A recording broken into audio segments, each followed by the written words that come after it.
Evangelho do dia. Proclamação do Evangelho de Jesus Cristo segundo Mateus. Naquele tempo disse Jesus aos seus discípulos: Ficai atentos para não praticar a vossa justiça na frente dos homens, só para serdes vistos por eles. Caso contrário, não recebereis a recompensa do vosso Pai que está nos céus. Por isso, quando deres esmola, não toques a trombeta diante de ti, como fazem os hipócritas nas sinagogas e nas ruas, para serem elogiados pelos homens. Em verdade vos digo, eles já receberam a sua recompensa. Ao contrário, quando deres esmola, que a tua mão esquerda não saiba o que faz a tua mão direita, de modo que a tua esmola fique oculta. E o teu Pai, que vê o que está oculto, te dará a recompensa. Quando orardes, não sejais como os hipócritas que gostam de rezar em pé, nas sinagogas e nas esquinas das praças, para serem vistos pelos homens. Em verdade vos digo, eles já receberam a sua recompensa. Ao contrário, quando orares, entra no teu quarto, fecha a porta, e reza ao teu Pai que está oculto. E o teu Pai, que vê o que está escondido, te dará a recompensa. Quando jejuardes, não fiqueis com o rosto triste como os hipócritas. Eles desfiguram o rosto, para que os homens vejam que estão jejuando. Em verdade vos digo, eles já receberam a sua recompensa. Tu, porém, quando jejuares, perfuma a cabeça e lava o rosto, para que os homens não vejam que estás jejuando, mas somente teu Pai, que está oculto. E o teu Pai, que vê o que está escondido, te dará a recompensa. Palavras do Santo Padre. Nesta viagem de regresso ao essencial que é a Quaresma, o Evangelho propõe 3 etapas, que o Senhor pede para percorrer sem hipocrisia nem ficção: a esmola, a oração, o jejum. Para que servem?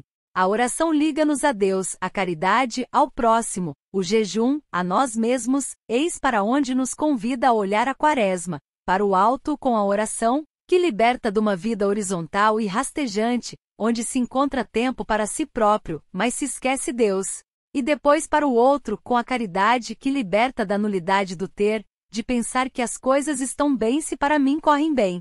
Por último, convida-nos a olhar para dentro de nós mesmos com o jejum, que liberta do apego às coisas, do mundanismo que anestesia o coração. Oração, caridade e jejum. 3 investimentos num tesouro que dura. São Maximiano.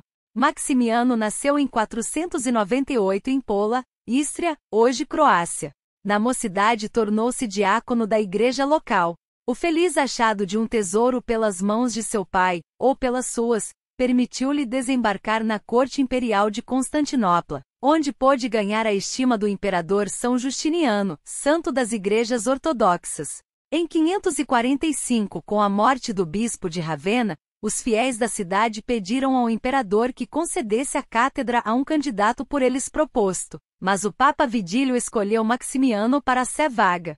Assim foi, e o novo bispo foi consagrado em 14 de outubro de 546, mas inevitavelmente causou um forte atrito com a população de Ravenna, que considerou a nomeação nada mais do que uma interferência indevida na vida da cidade. Maximiano teve que se estabelecer fora dos muros da cidade. Como hóspede do bispo Ariano dos Godos, e com tato e diplomacia conseguiu, gradualmente, conquistar a simpatia de seus fiéis e obteve permissão para tomar posse da sé episcopal.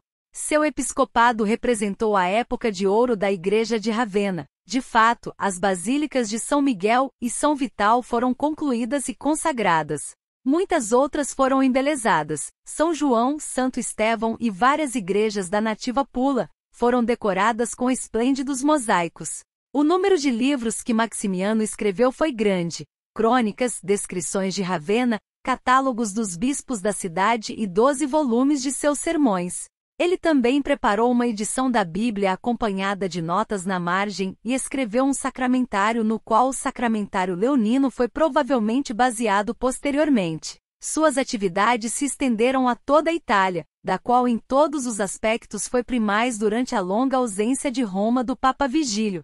Seus esforços foram particularmente focados em restaurar a harmonia e unidade dentro das igrejas divididas pelo chamado cisma dos 3 capítulos. O seu biógrafo Agnello também o descreveu como um pastor que acolhia os estrangeiros, chamava de volta os que caíam no erro, dava aos pobres o que eles precisavam e consolava os que sofriam.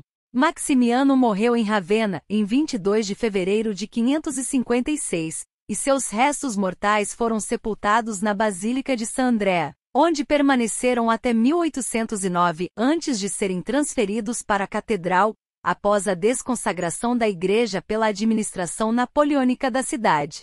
Na Basílica de San Vitale, inaugurada com grande pompa na presença dos imperadores Justiniano e Teodora, São Maximiano é representado ao lado do imperador no grandioso mosaico do lado norte do santuário, segurando uma cruz cravejada de pedras preciosas. São Maximiano foi o 28º bispo de Ravenna, mas na verdade foi o primeiro bispo do Ocidente a ter o título de arcebispo, como titular de uma diocese metropolitana. Graças à sua sólida situação financeira e explorando com grande intuição a eminente posição de vigário do Papa Vigílio e do imperador Justiniano, tornou-se uma das figuras mais importantes da Itália do século VI. Informações bastante precisas foram transmitidas sobre a sua vida, graças à biografia escrita pelo padre Agnello, que apesar de ter vivido 2 séculos depois, era um profundo conhecedor dos escritos do Santo Pastor. História de Santa Margarida de Cortona. Margarida perdeu a mãe ainda muito criança. Isso foi determinante em sua vida. Seu pai casou-se novamente. Com isso, Margarida iniciou uma vida de grandes sofrimentos nas mãos de sua madrasta. Abandonada dentro da família, ela cresceu sem limites e desenvolveu várias desordens emocionais e uma abertura perigosa aos luxos e prazeres desregrados. Ainda adolescente, Margarida tornou-se amante de um homem nobre e muito rico. Daí em diante, passou a usufruir da fortuna do amante e entregou-se às diversões mundanas. Levava uma vida frívola, vazia e preocupada apenas com prazer e diversão.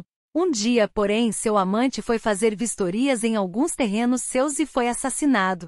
Margarida só encontrou o corpo dias depois porque, estranhando a demora do homem, decidiu seguir a cachorrinha de estimação que o tinha acompanhado na viagem.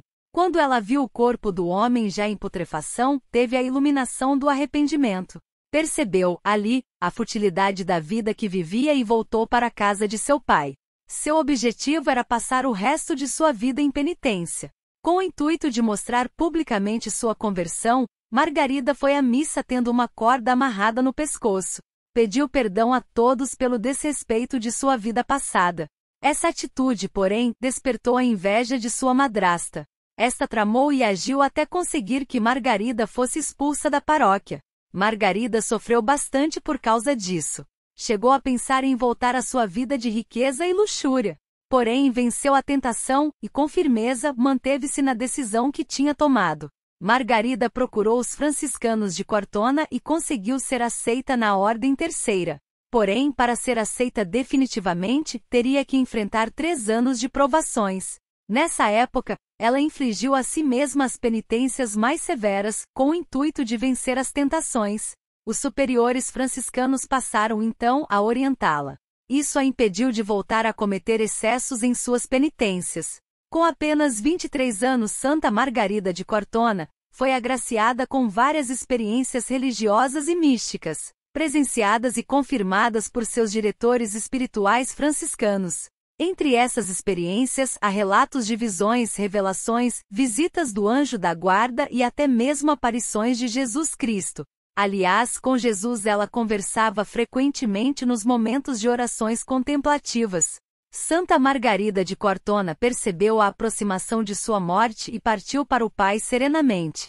Era o dia 22 de fevereiro de 1297. A canonização de Santa Margarida de Cortona foi celebrada pelo Papa Bento XIII no ano 1728.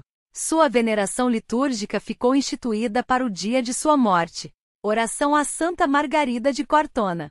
Ó Deus, concedei-nos, pelas preces de Santa Margarida de Cortona, a quem deixes perseverar na imitação de Cristo pobre e humilde, seguir a nossa vocação com fidelidade e chegar àquela perfeição que nos propusestes em vosso Filho, por nosso Senhor Jesus Cristo, vosso Filho, na unidade do Espírito Santo.